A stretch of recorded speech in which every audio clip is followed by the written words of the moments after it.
sharing this one and only life, ending up just another lost and lonely wife.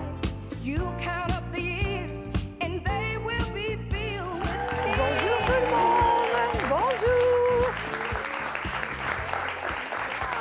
Buongiorno.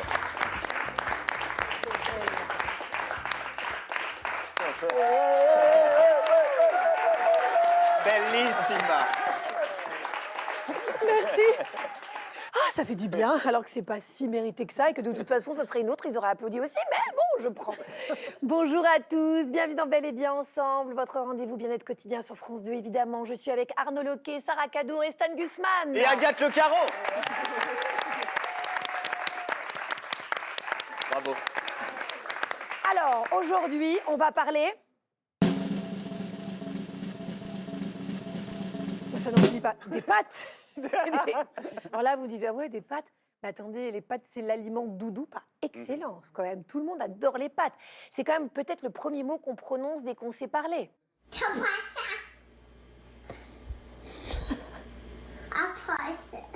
Well, I'm sorry, we can make some later.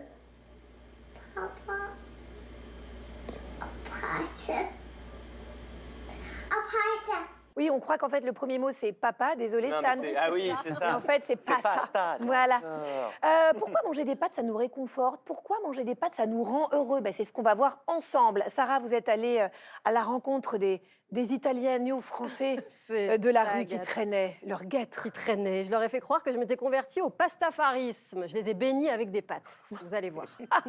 Bon, avant de commencer, moi j'ai un rituel à chaque fois. Moi je pratique le pastafarisme. Aux pâtes. Bénis cette interview grâce aux pâtes. Grâce aux pâtes. Alors maintenant, je vais te demander de tirer sur la pâte sans la casser. Ah, ok. Ah non, là c'est... Malédiction? Ouais. Ah ouais, ok. T'as cassé la pâte, donc on va pas pouvoir faire l'interview. À bientôt en tout cas. Bah, Allez. écoute, ça marche. à Ouais, bientôt. ciao. Bravo. Il a cassé la pâte. Malédiction. Malédiction. Je savais que vous aviez un petit côté gourou quand même. C'est ça. Bon, dans le public, on a beaucoup de chance aujourd'hui. On a Estelle. Alors vous, le rapport aux pâtes, il est très touchant. Et merci beaucoup pour ce témoignage par avance. Parce qu'en fait, les pâtes, vous, ça vous ramène à votre grand-mère qui est décédée il y a 2 ans et avec qui vous aviez l'habitude de partager beaucoup de moments liés aux pâtes. Et vous dites que c'est très émouvant parce que par moment, en mangeant des pâtes, ça a tellement de réconfort que vous avez l'impression de l'avoir à côté de vous. Donc merci encore une fois d'être venu et voilà, on va en parler avec vous. Je comprends très bien, c'est vraiment l'aliment doudou. Merci Estelle d'être avec nous, on va vous écouter dans quelques instants. Si vous êtes comme Estelle, vous avez envie de témoigner, vous avez envie de partager votre expérience ou vous avez tout simplement envie de nous écrire, vous savez qu'on a des réseaux sociaux, vous pouvez nous laisser un message. D'abord, sur nos réseaux sociaux, il y a plein d'infos bien-être, donc n'hésitez pas. Puis surtout, on lit tout et on vous répond. Voilà, et ça c'est suffisamment rare pour être précisé. Sarah, je vous laisse rejoindre notre public et Estelle. Et puis calmez-vous aussi un petit peu. Stan Gusman, vous avez réfléchi. Oui. Vous avez réfléchi énormément à cette question. Beaucoup. Et d'ailleurs, j'aimerais vous dire quelque chose, Agathe, les yeux dans les yeux.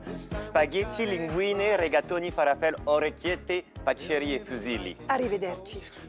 Prego. Non, je n'ai pas fait italien LV1, j'ai juste enchaîné des noms de pâtes. Mais avouez que ça sonne divinement bien. C'est chantant et puis ça nourrit l'âme et c'est normal. En fait, les pâtes, vous en parliez, Agathe, c'est l'aliment doudou qui apaise notre système nerveux. Comme on dit en Italie, ça fait chuter il cortisolo, car les sucres complexes qu'elles contiennent libèrent l'L triptafono, un précurseur de la dopamina et de la sérotonine, les hormones du plaisir. Mais au-delà de la biochimie du réconfort, les pâtes sont aussi associées, vous en parliez, à des souvenirs positifs. On pense tout de suite aux pastas de la mamma. Oui, les pastas, c'est de l'amour sous gluten. Et tout ça, à moindre frais. D'ailleurs, petit test, Agathe, rappelez-nous le prix moyen d'un kilo de pâtes. Je veux dire, sans la truffe que vous demandez en accompagnement à chaque fois. Pour un paquet de 500 grammes, 2 €? Pas mal, pas mal. Forte. Oh, ça s'applaudit encore, ça aussi. Oui, les pâtes, ce n'est pas cher. Et en plus, elles se marient avec tout. Et même s'il y a quand même des règles à respecter, hein, si vous ne voulez pas risquer l'accident diplomatique avec l'Italie. Alors, je vous donne les impairs à ne pas commettre, vous les connaissez. Casser les spaghettis avant la cuisson, sacrilège. Mettre du parmesan sur ses penne aux fruits de mer. Oui, sur les blasphème. vongolais, Ça, non, bien non, sûr. non, non. Utiliser une cuillère pour enrouler ses spaghettis. Seigneur, pardonnez-leur. Bref, les pâtes, c'est une dose de bonheur à porter tous et c'est aussi du liant, beaucoup de liant. D'ailleurs, Arnaud, j'ai apporté un plat de pâtes. Et pour prouver à quel point les pâtes peuvent rapprocher les gens, je vous propose qu'on rejoue ensemble Oh là là. la scène de la belle et le clochard. J'ai la trouille. Je serai le clochard, vous serez la belle. Vous êtes prêtes? Je sais pas. crois que je ne pourrais plus voir le film après. Et en plus, il a choisi un tout petit spaghetti de 5 centimes. Oh là là, oh là là.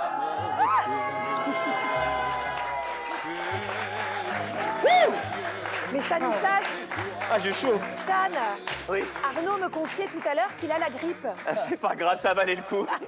Bon, voilà, je crois que la plaisant. démonstration est faite. Hein. Les pâtes, ça rapproche. Je vais aller me détendre, moi. Et si dans le public, quelqu'un veut manger des pâtes avec moi, Non, vous ne savez faites où pas me ça. trouver. Voilà. Voilà. OK, je vous Non, embrasse. jetez pas. Non, ne fais pas ça. Merci Stan. Merci. Dites-moi un mot en italien. Traumatissato. Ah oui, ah oui. Non, parce que vous savez, franchement, dès qu'un homme parle italien ou avec un accent italien, on a envie de l'embrasser dans la bouche. Ah ouais? Moi, c'est pour une info comme ça. Andiamo, andiamo, ragazzo. Andiamo, andiamo. Bon, alors il y a un programme très chargé ce matin. On va vous emmener à la découverte des meilleures pâtes de Paris aux côtés de l'influenceur food Alexis Thiebaud. Il est fan de pâtes et on va se régaler rien qu'à le regarder. Non, mais regardez-moi ça, le fromage qui coule, tout, les petites oreillettes, bref.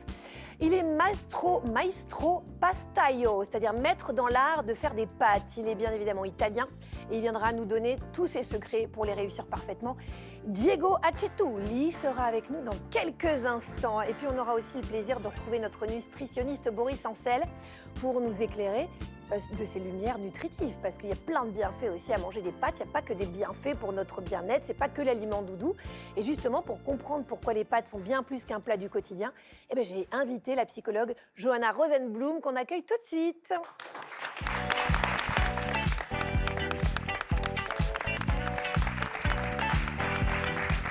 Bonjour Johanna. Bonjour Agathe. Merci d'avoir accepté notre invitation. On a besoin de vos lumières. J'ai une première question. Pourquoi est-ce que manger des pâtes, ça nous donne un tel sentiment de réconfort, de sécurité, de bien-être? C'est vrai que dès qu'on se sent un peu plus fragile, on se dit tiens, je vais me faire une plâtrée.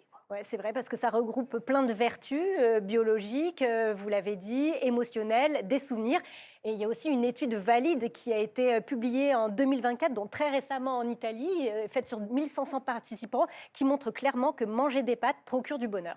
Tout simplement. Tout Et ben simplement. voilà, ça c'est une première information. Manger des pâtes procure du bonheur. Alors il faut le savoir, en France, on consomme 8,7 kilos de pâtes par an et par habitant. C'est énorme. On mange quasiment chacun 9 kilos de pâtes. Alors c'est beaucoup, mais on est loin derrière les Italiens parce que c'est 23,3 kilos Énorme. par personne. Donc les pâtes, ce sont les stars de nos assiettes. C'est un plat qui est totalement universel. Ça plaît à toutes les générations. Alors il y a certains qui vont vous dire que c'est un véritable antidote au stress moderne. On va essayer de comprendre pourquoi elle nous procure du réconfort, comment elle crée du lien social aussi. C'est le moment de répondre à ces questions que tout le monde se pose. Oula.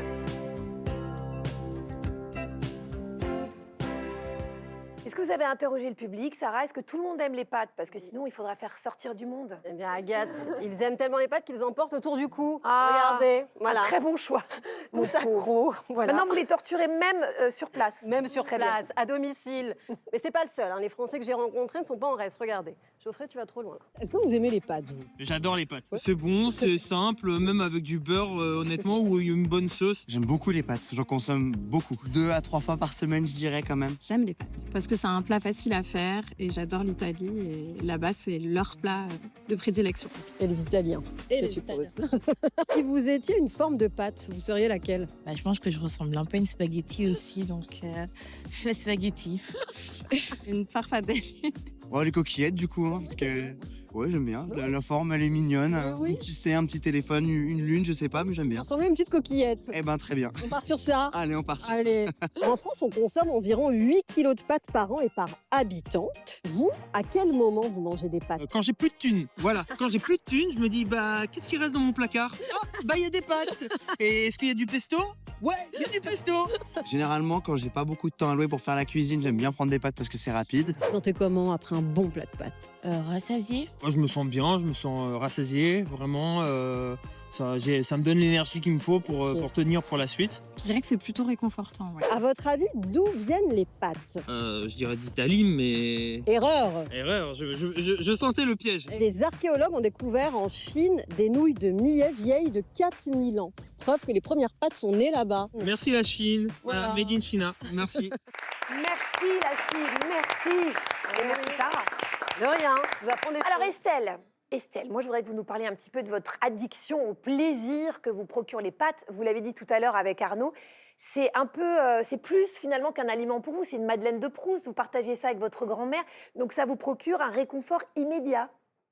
Oui, tout à fait, chère Agathe. C'est vrai que les pâtes, ça a toujours été quelque chose de très joyeux, très familial, et notamment avec ma grand-mère. Ma grand-mère avait donc une adoration pour les pâtes et elle avait coutume de mettre une énorme noix de beurre et également de vider le gruyère râpé dans son plat. Et à chaque fois, on lui disait: «Bon, mamie, c'est soit l'un, soit l'autre, le fromage ou le beurre, mais les 2 c'est un petit peu gras». Mais bon, ma mamie, dans toute sa liberté et sa gourmandise, elle continuait ainsi.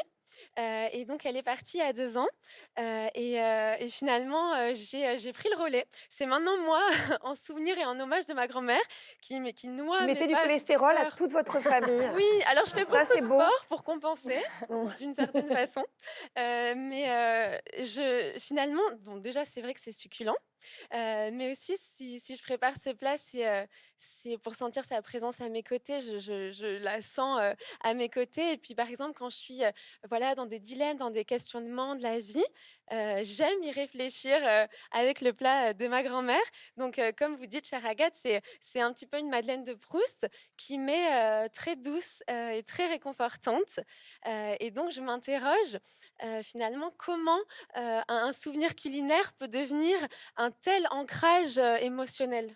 Bah, c'est vraiment émouvant votre témoignage. Ouais. C'est vrai, pourquoi certains plats, il n'y a pas que les pâtes, mais en l'occurrence, c'est vrai que pour beaucoup, par exemple la coquillette au jambon, c'est quand même une vraie Madeleine de Proust. Pourquoi est-ce que ça nous procure autant de bien-être? Est-ce que c'est parce que, justement, comme l'explique Estelle, c'est lié à des souvenirs d'enfance? Ou est-ce que c'est parce que c'est un plat qui rassasie?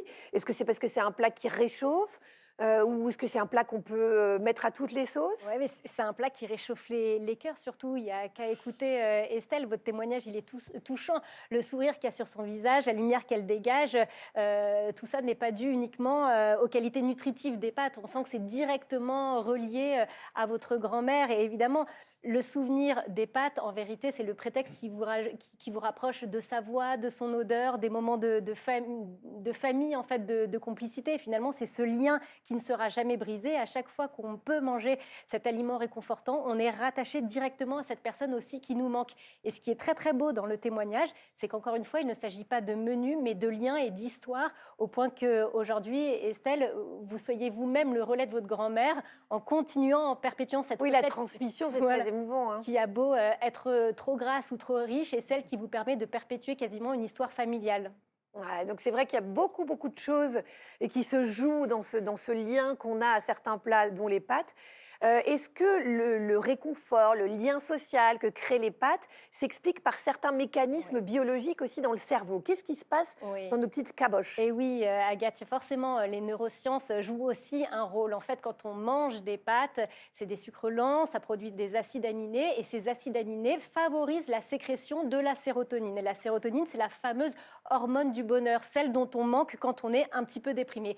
Et quand on fabrique de la sérotonine, c'est-à-dire de l'hormone du bonheur, eh ben, immédiatement, le taux de cortisol, la fameuse hormone du stress, baisse mécaniquement. Donc oui, manger peut apporter du plaisir, ça ne doit pas être la seule source de plaisir. Certains aliments permettent au cerveau une forme de réjouissance, un circuit de la récompense qui va s'activer, et donc la sécrétion d'hormones qui nous font du bien. Alors, c'est vrai que tous les bons souvenirs autour d'un plat de pâtes, ça nous procure du bien-être, on le sent bien avec vous. Mais parfois, si on exagère un petit peu, ça peut devenir aussi une béquille émotionnelle. On sent bien, et celle que ce n'est pas votre cas. Comment est-ce qu'on sait que là, on dépasse un peu la limite? La limite, c'est quand on perd un petit peu le contrôle. Quand à chaque fois que ça va mal, on ne se retourne plus vers les autres, on n'essaye plus de répondre à nos questions en menant une réflexion, quand on ne cherche plus de l'aide ou qu'on ne verbalise plus et que le seul refuge, ça devient de rentrer à la maison à toute allure, se mettre en pilotage automatique pour cuisiner ses pâtes, ne prendre aucun plaisir, mais avoir ce sentiment qui nous apaise, qui vient nous plomber un petit peu. Là, on n'est plus dans le souvenir, dans le plaisir, dans la petite note de réconfort, mais on est presque dans le comportement pas addictif, mais un petit peu décalé, celui qui va un peu nous extraire de nos problématiques pour résoudre tous les problèmes, comme pour les anesthésier. On a ça avec le chocolat, les bonbons. Par et exemple, tout. le sucre. Voilà. Alors, Johanna, je vous propose qu'on retourne à table parce qu'on a bien compris que les pâtes, ça nourrit autant le corps que les émotions, et ça va être l'heure de votre ordonnance bien-être.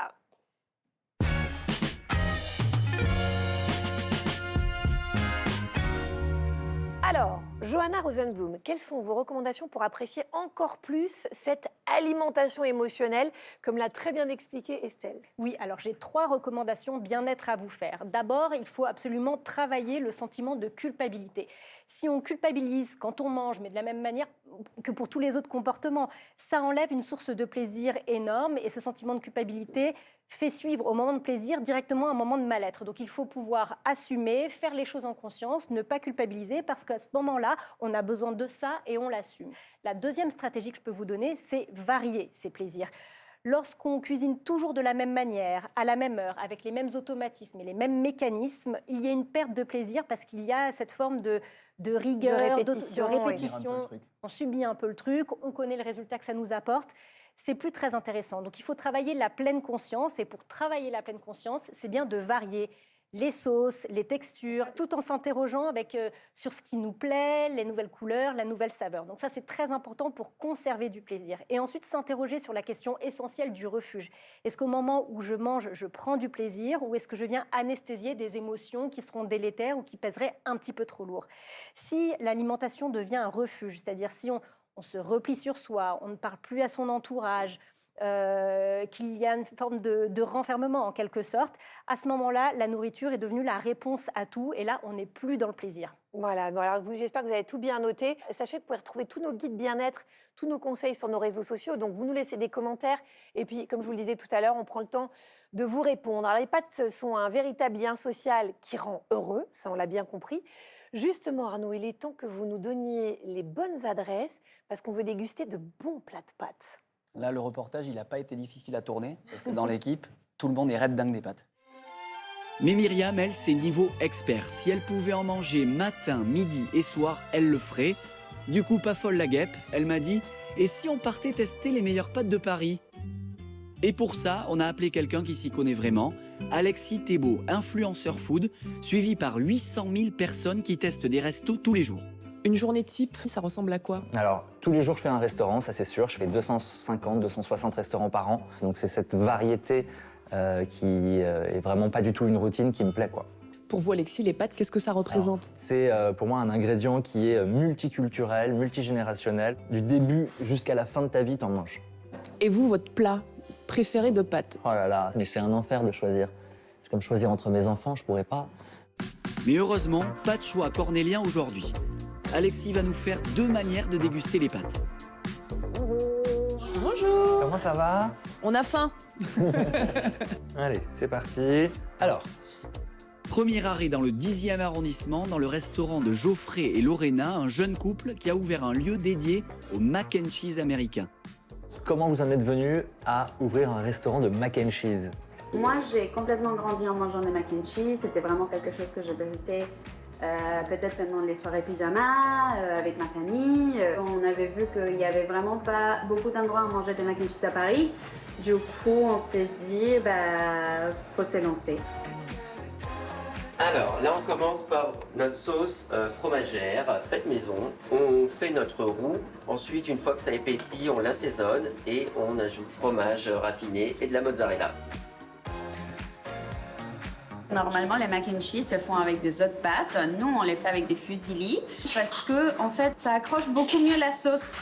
Et le couple nous a gâtés en proposant la dégustation de 5 plats phares de leur carte. On a un mac and cheese avec de la truffe, avec du jambon. On a une sauce ici péruvienne. Donc voilà, on donne ces lettres de noblesse au mac and cheese. Moi, j'ai envie de goûter celle-là. Parce que moi, dès qu'il y a un peu de verdure, je me dis que ça va être un peu plus léger. Non, c'est léger. Sur le pesto. C'est bien équilibré, je trouve. Qu'est-ce que t'en penses? Alors c'est vrai qu'on est sur quelque chose de extrêmement crémeux. Ça fait un peu pâte de l'enfance, quoi. Ce que j'allais dire, il y a un côté pour moi hyper régressif. Plat d'ado, plat d'enfant, facile à manger, extrêmement satisfaisant en bouche. On a presque envie de s'en faire un oreiller. Tu vois? Se mettre la tête dedans et dormir. Ça serait un peu grave. Oui, mais bon, c'est doudou. Après les pâtes réconfortantes, place aux pâtes haut de gamme du chef italien Denny Brozzi, direction le 15e arrondissement pour faire une recette avec de la truffe noire.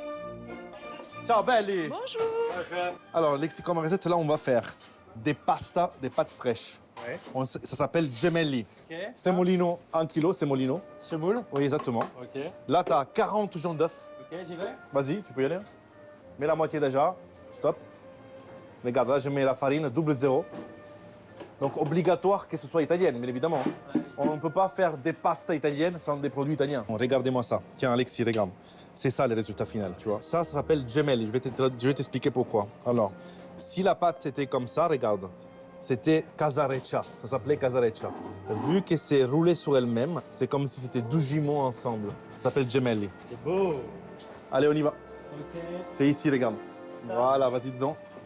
C'est parfait. Et là, 1 minute 30, c'est parti.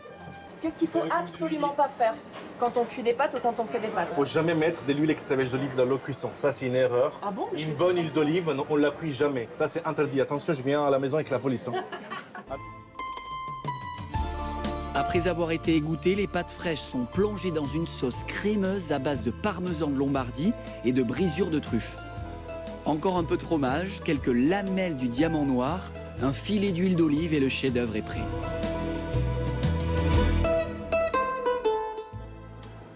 Ah bah oui. Souvent dans les restos alors italiens ou d'autres, hein, on te met de l'arôme de truffe dans les pâtes.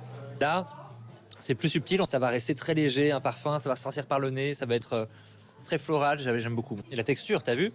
Al dente, t'as de la mâche, ça rebondit un petit peu. Viscéralement, qu'est-ce que ça représente les pâtes pour un Italien? Viscéralement, ça représente la famille, l'union, le partage, la générosité, le réconfort. Quand je mange un bon plat de pâtes, je suis heureux. Je sais pas pourquoi.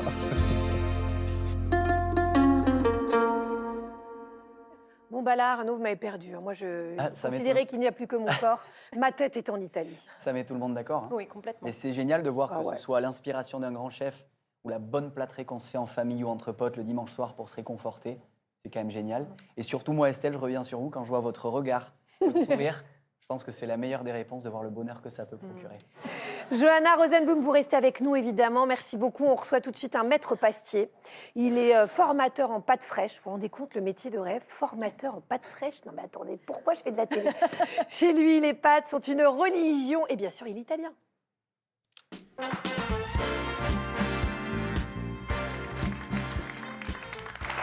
Oh là là, Diego Accettuli. Buongiorno. Diego, buongiorno. Buongiorno. Alors, Agatha. Piacere. Ah, piacere. Bon, c'est le seul truc que je sais dire.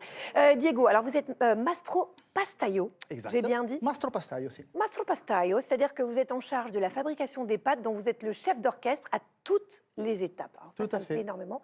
Vous êtes le fondateur de Oggi Pasta. J'ai bien prononcé aussi. C'est un centre de formation en pâtes. Avant de vous poser ma première question, parce que les pâtes, c'est quand même un sujet très, très sérieux, sur vos réseaux sociaux, vous nous donnez des conseils et surtout, vous nous dites les erreurs à absolument éviter avec les pâtes. On a entendu tout à l'heure l'huile dans la cuisson. De la part d'un maître italien, ces paroles d'évangile, vous regardez. Arrêtez de faire cuire des pâtes dans vos casseroles de dinette. Vous voulez manger de la colle ou vous voulez manger des vraies pâtes? Utilisez une casserole un peu plus grande, ça vous coûte rien. Arrêtez d'érancer vos pâtes. Laissez l'amidon autour de la pâte tranquille. Arrêtez d'acheter des passoires. Il n'y en a pas besoin. Utilisez l'araignée ou la pince. L'eau qui reste dans la casserole avec l'amidon, elle servira pour lier votre sauce. Les ketchup, non, pas dans les pâtes. Pourquoi il y a du ketchup dans ma cuisine? C'est toi, hein? Viens là, viens ici. Détends-toi. Arrêtez avec les micro-ondes. Votre pâte de la veille. Vous la chauffez à la poêle, vous mettez une goutte d'eau et vous la chauffez. Et si vous voulez une pâte plus croustillante, vous mettez de l'huile d'olive, tout simplement. Vous avez raison de nous engueuler. Tout ce que vous dites, c'est très important, Diego. Ce sont des sujets très importants, donc il faut en parler. Bien sûr, ça rigole pas. Alors, pour avoir le titre de maître pastier, Diego, il faut évidemment avoir une connaissance ultra solide de la pasta. Il y a 1000 sortes de pâtes, je ne sais pas si vous le saviez. Est-ce que vous savez toutes les fabriquer? Alors, heureusement, je sais toutes les fabriquer. Les parce- 1000. Les 1000.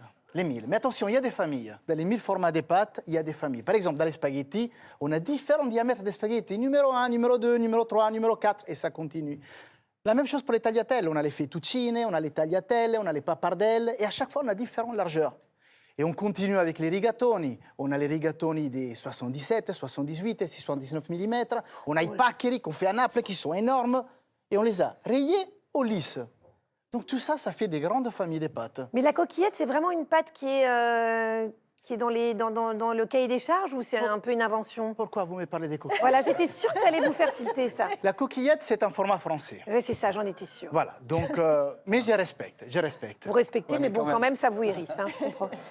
Diego Accetulli, en tant que maître pastier, combien est-ce qu'il y a de qualité de blé et quel est le meilleur des meilleurs pour avoir les meilleures pâtes? Comme ça, on choisit bien les paquets. Alors, les qualités des blés, bien sûr, il y a différentes qualités, mais il faut parler des différents types de blé. On a du blé dur, on a du blé tendre, donc la farine, les blés durs, c'est la sémoule.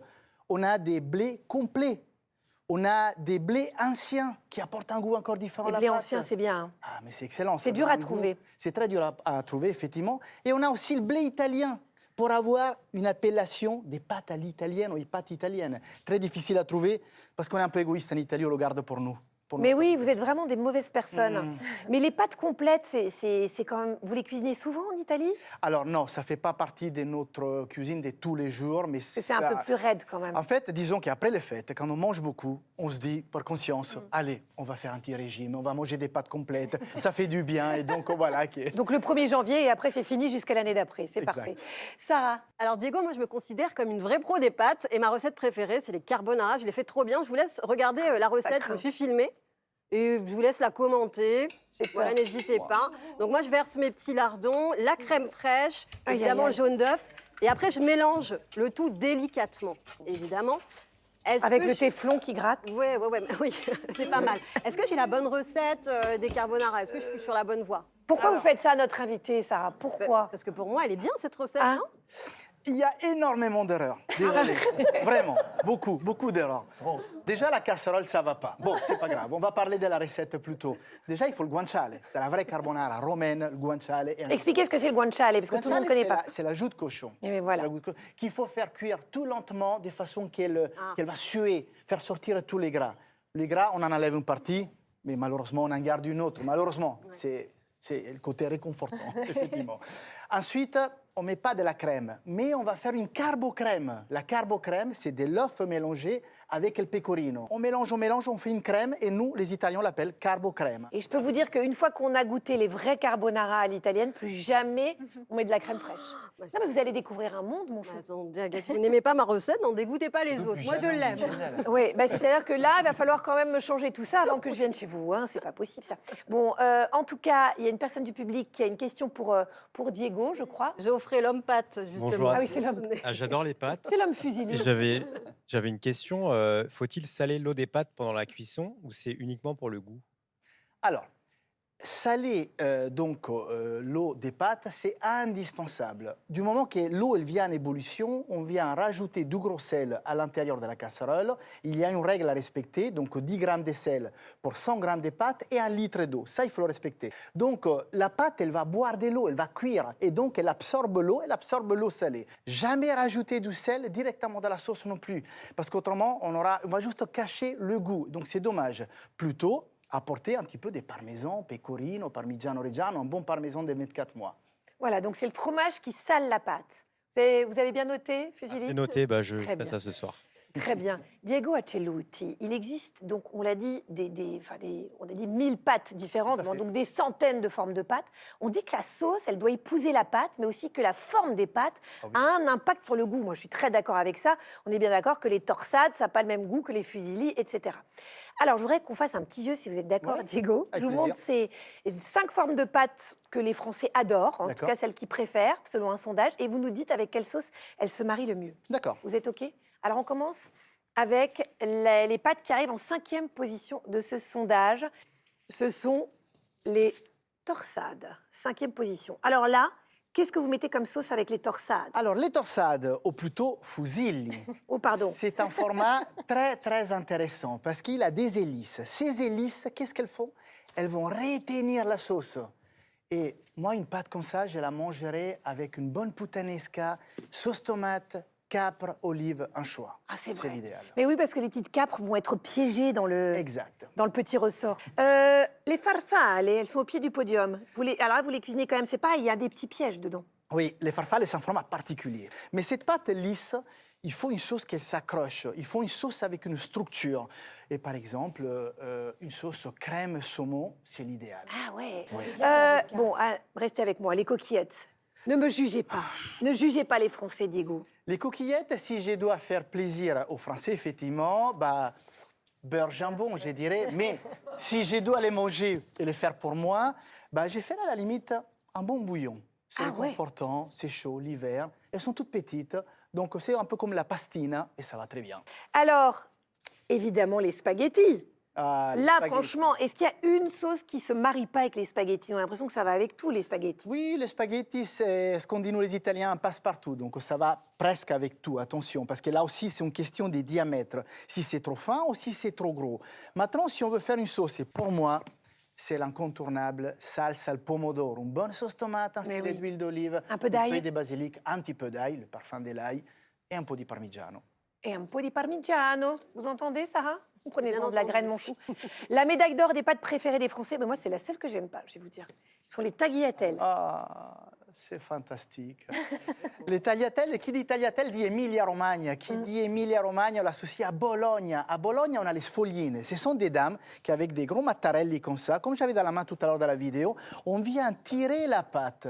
On la fait super fine, on la coupe, on fait des tagliatelles, et à Bologne, on a un ragoût bolognaise. Tagliatelle à ragoût bolognaise, mais c'est fantastique. Voilà. Et alors, petite question pour moi. Quand on fait des pâtes à la poutargue, la botarga, c'est souvent très sec. Est-ce que vous avez une petite astuce à nous donner pour que ce soit pas sec? C'est garder l'eau de cuisson? Oui, c'est garder l'eau de cuisson et allonger avec l'eau de cuisson. Il ne faut pas avoir peur d'arrêter la cuisson 2 minutes avant de la pâte et continuer la cuisson avec l'eau de cuisson et ensuite venir rajouter la botargue. Il faut que la pâte soit pas trop sèche, effectivement. Et c'est l'amidon qui va créer la crème. Diego Acetuli, c'est simple. Je pourrais parler de ça avec vous pendant 48 heures sans dormir. Merci beaucoup. Vous restez avec nous, bien entendu. Joanna Rosenblum, en revanche, on va vous libérer, on va vous laisser à vos patients et on vous retrouve très, très vite sur le plateau de Bel et Bien Ensemble. Merci, vous nous avez donné du réconfort. Merci pour votre éclairage.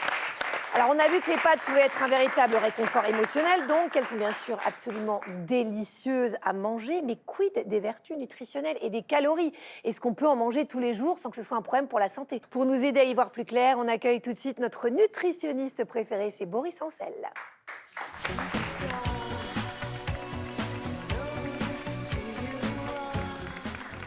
Bonjour professeur Boris Ancel, merci d'être avec nous. On va être très très factuel aujourd'hui. J'espère que vous allez nous déculpabiliser parce que là, ne commencez pas à nous dire qu'on ne peut pas manger de pâtes.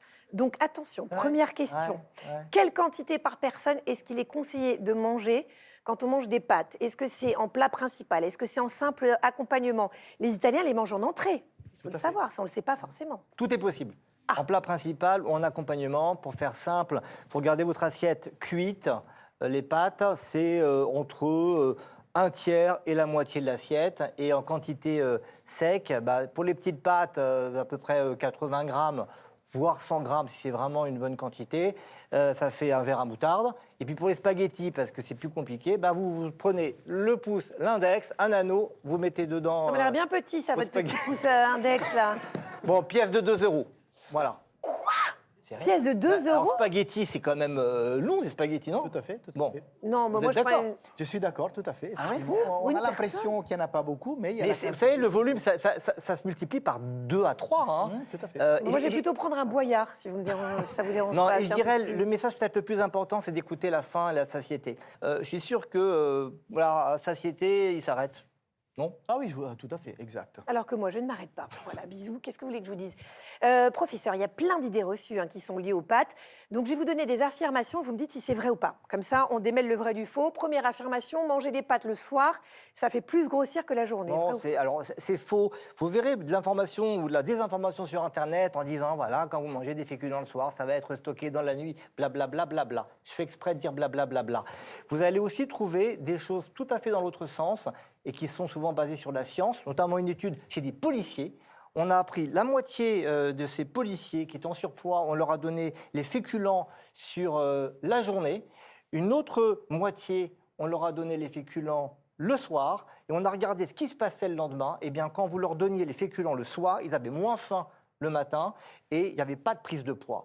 Donc, on a des données scientifiques qui montrent que ça n'a probablement pas d'impact. L'important, c'est la quantité de calories sur les 24 heures. Mais se dire qu'il ne faut absolument pas manger de féculents et de pâtes le soir, ça, c'est une idée reçue. Le problème le soir, c'est qu'on décompresse, qu'on va se servir, se resservir, manger du fromage. Là, on passe du boyard C'est pas le fait à la médaille olympique. Voilà, mais c'est pas le Voilà. fait de manger des pâtes, c'est tout ce qui va aller avec qui peut poser problème. Les pâtes complètes sont plus nutritives que les pâtes blanches, vrai ou faux? Oui, c'est vrai, il y a des fibres, il y a un peu plus de minéraux. Classiquement, la nutritionniste vous dit choisissez les pâtes complètes. Moi, j'ai l'habitude de dire mangez l'esprit léger. Si ce que vous aimez, c'est les pâtes blanches, vous les faites al dente, vous les faites avec des légumes, avec des bonnes sauces. Prenez ce que vous aimez. Voilà, si vous aimez les pâtes complètes, ok, mais il n'y a pas à se dire oh là là, il faut absolument prendre des pâtes complètes. Le 1er janvier, comme font les Italiens. Hein. Voilà. C'est ça, Diego, on va faire ça. Il y a une date. Le 1er janvier. Non, après les fêtes. Et d'ailleurs, il y a plein d'alternatives aux pâtes de blé, aux légumes, aux sarrasins, au riz. Et je viens à la troisième affirmation. Choisir des pâtes sans gluten, est-ce que c'est plus sain que des pâtes blanches? On a perdu Diego, là, regardez, il est plus avec nous. Voilà, non, non et non. Sans gluten, ça n'a rien à voir avec un intérêt nutritionnel, en dehors des personnes qui doivent manger sans gluten parce qu'elles ont ce qu'on appelle une maladie cœliaque. En dehors de ça, non, manger des pâtes au blé. Et d'ailleurs, souvent, les produits sans gluten, on y a mis autre chose, certaines matières grasses, certains additifs, et ça peut être plus mauvais pour la santé que manger des pâtes qui ne posent en soi pas de problème.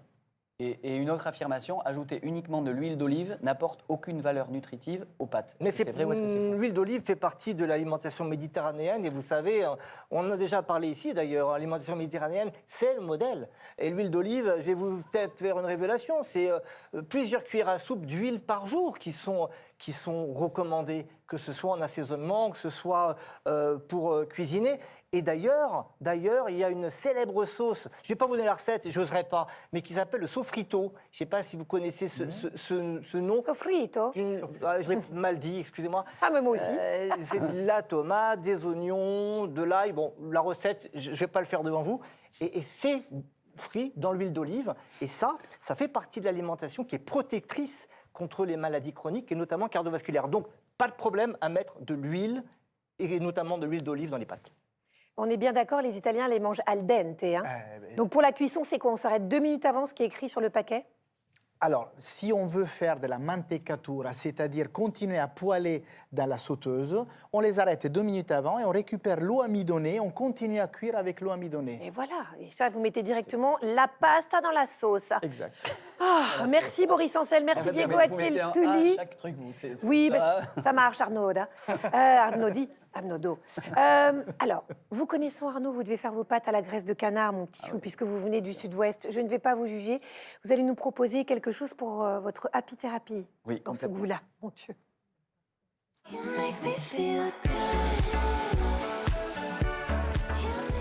Alors tout ce qui est cuisine, je laisse ça aux spécialistes. Mais en revanche, Estelle, on va faire un jeu parce qu'on énonce, on l'a dit, hein, le nombre de pâtes, c'est incalculable.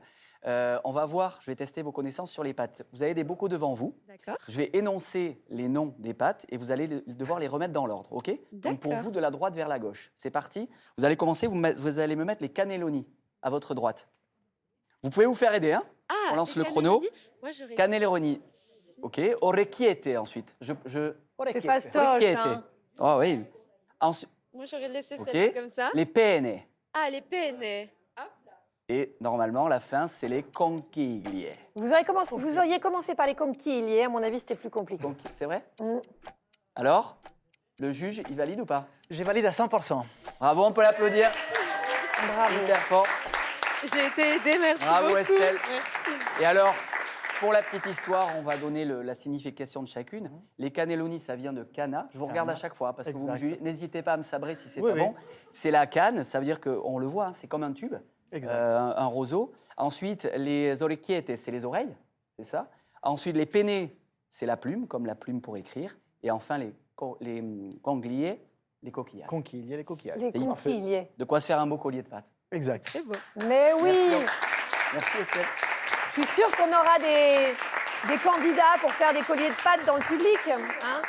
Merci beaucoup Arnaud, merci Diego Acetouli. Je rappelle qu'on peut vous retrouver sur vos réseaux sociaux. Il y a plein d'astuces. Si vous aimez les pâtes autant que nous, n'hésitez pas à suivre Diego. Et puis merci Boris Ancel, c'est toujours un plaisir de vous recevoir. Merci pour votre éclairage. L'émission est terminée pour aujourd'hui. On se retrouve très vite dès demain à 9h55 sur France 2. En attendant, prenez soin de vous. Bonne journée sur France 2. Bye.